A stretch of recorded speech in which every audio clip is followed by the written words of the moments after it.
Hello guys and welcome to another David Zimaleta. In today's video guys I want to talk about my upcoming Sprinter project that I'm getting ready to do. It is a 2012 Mercedes Sprinter. We're going to be putting a T1N engine inside, which is a 5-cylinder 2.7 liter engine.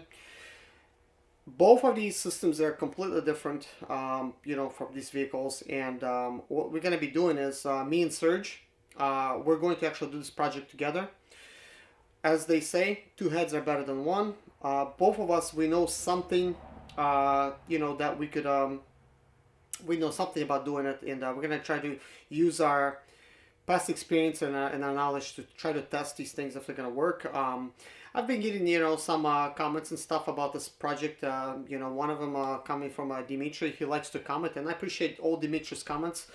Of course, me being a down to earth personality, I don't claim to know everything about sprinters, and he thinks I need to learn a little bit more, even about the NCV3 type of model, to try to understand how these systems are very different. It's a different type of engine.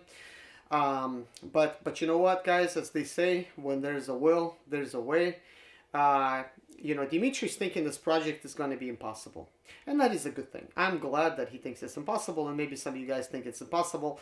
That's only going to be that much interesting if we're going to be able to be successful actually doing this, or not going to be successful at doing it. But I'll tell you guys this.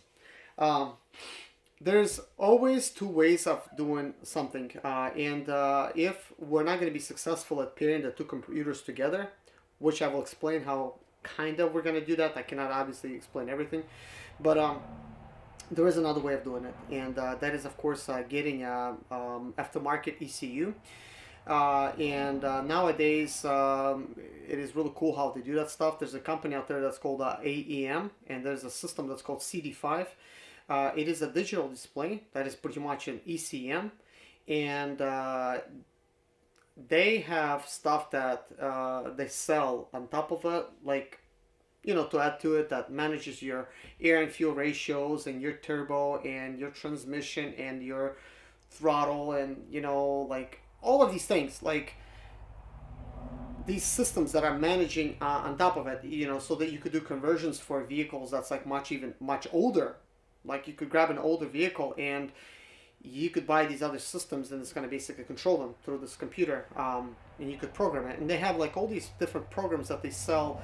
Well, they don't sell. You can just download them once you buy the unit. The unit is about $1,000. You might end up buying some other things, some external gauges and some other components to control these things, especially if you have like an older vehicle. But this only means one thing. It means you could take any engine and stick it in any car, and you pretty much could program it to work. It could work. So I don't see a big deal of having these things not work. And ultimately, you can have a digital display that's going to have all the information displayed on your screen, like what's going on, and it's going to control everything. And of course, it's going to be a trial and error. You're going to have to do like programming and this and that and learning. One thing's for sure. When I finish doing this project, I'm going to know more, you're going to know more, and you're going to know that it's possible.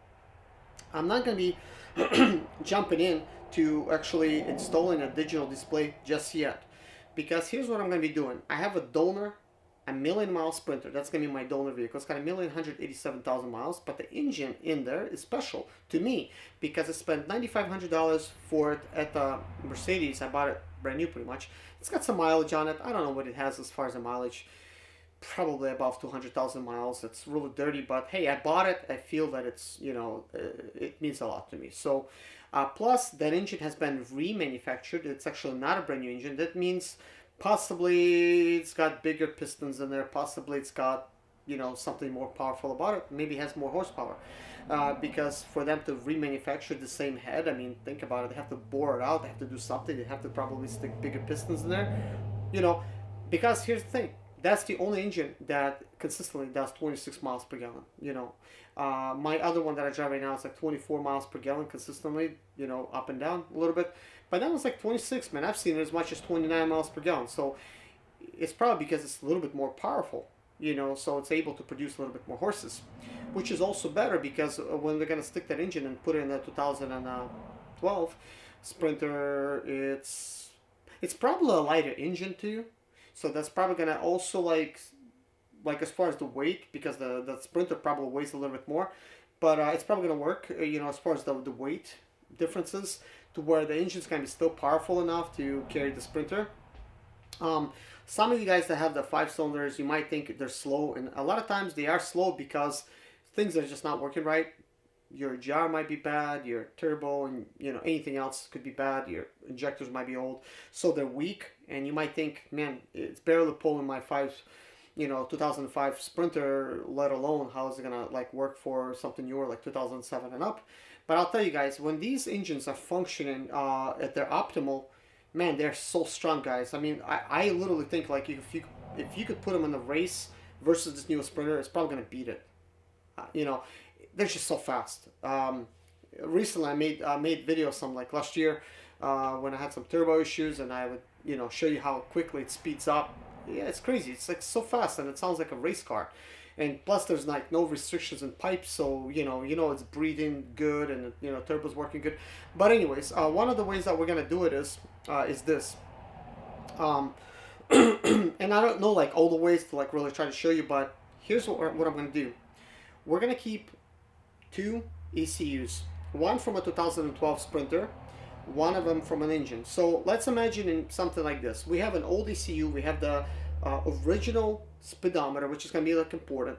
So when you pull an engine out, like right now the engine is like not functioning, but when you twist the key, the computer is reading everything else. It's going to pick up like what is all the other stuff. Like it's going to know if there's something wrong with the ABS, because the computer is still communicating to all of these other systems.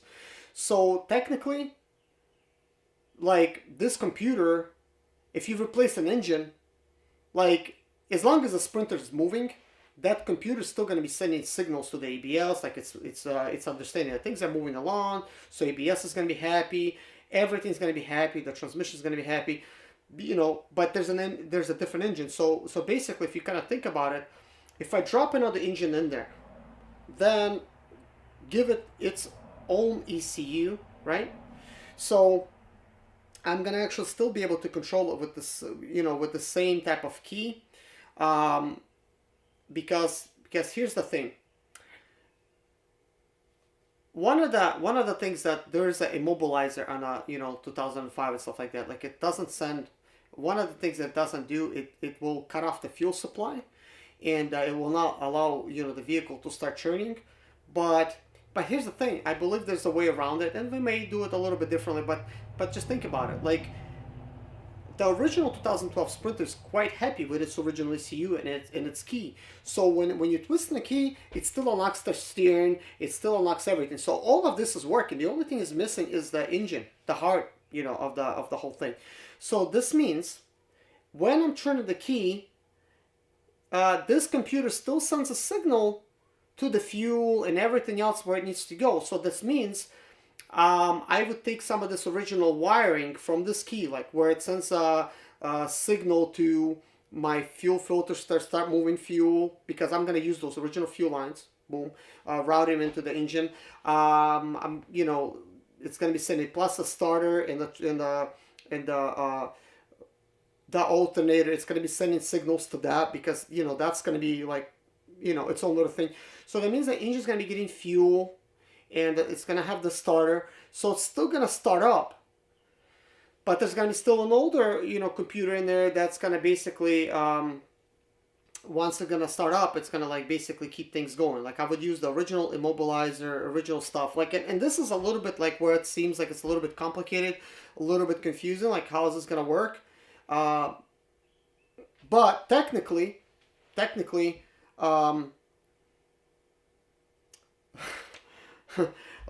and this is kind of hard because I kind of like I never done this before, and this is kind of like a theory, like because I'm trying to like think about all these other things, because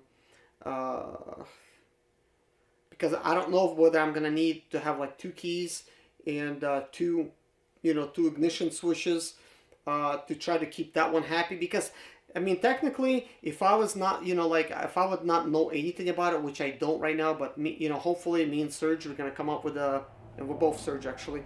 My name is Serge as well. we're gonna come up with a way to to where we're gonna actually make this work. So basically, having the original key in there, I mean, it could be technically, technically, I could probably do like two keys at the same time, but I'm pretty sure I could like fool the system somehow, because I know like what's going on with the ignition switch. It's just the immobilizer needs to read basically the signals coming from a key, because on the T1N what happens is when you twist the key, there's a chip inside of the key, and there's a ring that's around the ignition switch, and this ring sends a signal to the immobilizer. So when you twist it, the little ring around the key picks up a chip that's in your key. It sends it to the immobilizer and says, hey, everything's good, like it's not being stolen, go ahead and crank the engine. So basically all it does, it sends fuel, and it sends it basically opens up the fuel, and it allows the starter to start. But I'm kind of thinking, I could technically eliminate this, because I have a second computer, I have that second key. So if I have the fuel that's going to be coming from my fuel tank, that means the engine's still going to have fuel. It's still going to have, like, it's still going to have, including well, the spark, the glow plugs, I guess. Glow plugs are like not even that important, like over here, because it's like it's a diesel. You don't even need glow plugs to start up your vehicle. I could most likely even use original glow plug wiring harness. Technically, I just plug it into different spaces. So it's this computer like it's gonna think it's starting up that other engine, but it does not need to read the signal from the engine. All I have to do is like have because that other engine is going to be connected to its own ECU. I'm just kind of thinking, and I don't know, this is just a theory, and like the theory is, because I know how to do it, like just by having it's just keeping those ECUs, like I know how to do it. But in theory, if the other computer is sending the fuel, and like my 2012 computer is sending the fuel, and it's sending a spark to the glow plugs, which is not important, especially in the summertime, and we're in South Carolina, so it's like not important. And so it's sending the fuel, it's sending the even like the air and stuff, air fuel ratios, and it's sending everything else. The only thing is like it's like the only thing is, it's obviously like two different engines. Like it's that other computer is not going to be controlling the way the engine is running. So I'm kind of thinking, once the engine, this original engine, like a 5-cylinder engine, it's having its own computer, right? Like it's connected. But if I send a signal for it to come on, right, it turns on. Like the engine's going to come on, but it's going to be connected to the old ECU. Like that's what it's going to keep things running. And everything's gonna be still connected. I don't have to really connect the air, and I would probably now that I think about it, I think that air fuel ratios, like it would still need to be sent from the older computer. Yeah, like when I think about it. But I'm kind of like, the question I guess I was gonna ask is if it does turn on. With with fuel being sent from the old computer, and it does get the spark and the engine's running, like it's getting signal from the old computer to keep running, because like the kind of regulations it needs.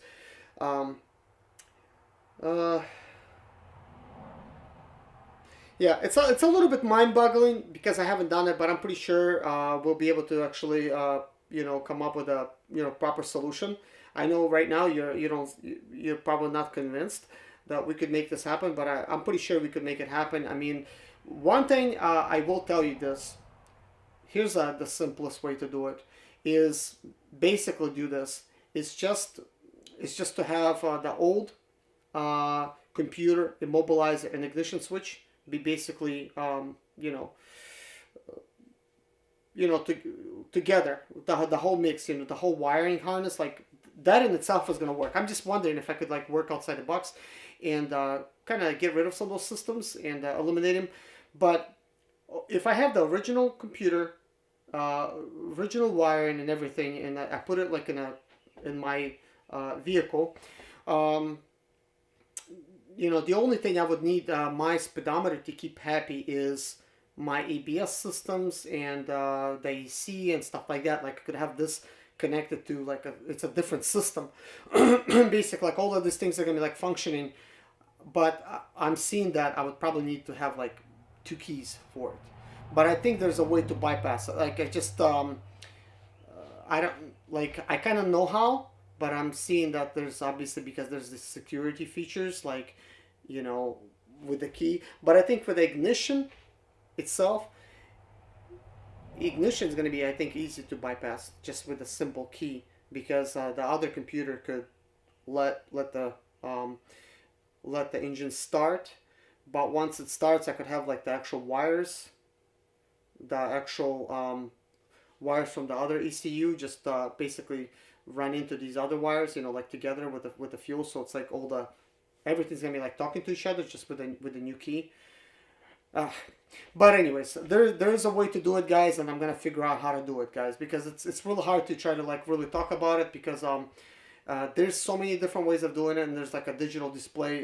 You could do it as well, and I could also do it to where it's just a single key, and everything works. You start it up basically with its own original wires and stuff like that. But here's the thing: I do want to keep original transmission, um, and I wanted to be able to communicate with everything else. But anyways, we're gonna be able to figure out, and I'm pretty sure that it's gonna be a learning experience for me and to you, and we're still gonna do this project. Either way. I also don't know whether the engine's gonna fit exactly. If it doesn't, I'll make it work because I mean it's pretty much I could just do whatever I want. I mean if I need to make firewall a little bit in, I'll do that, and I'll put different uh, mounts where it need to be and stuff like that.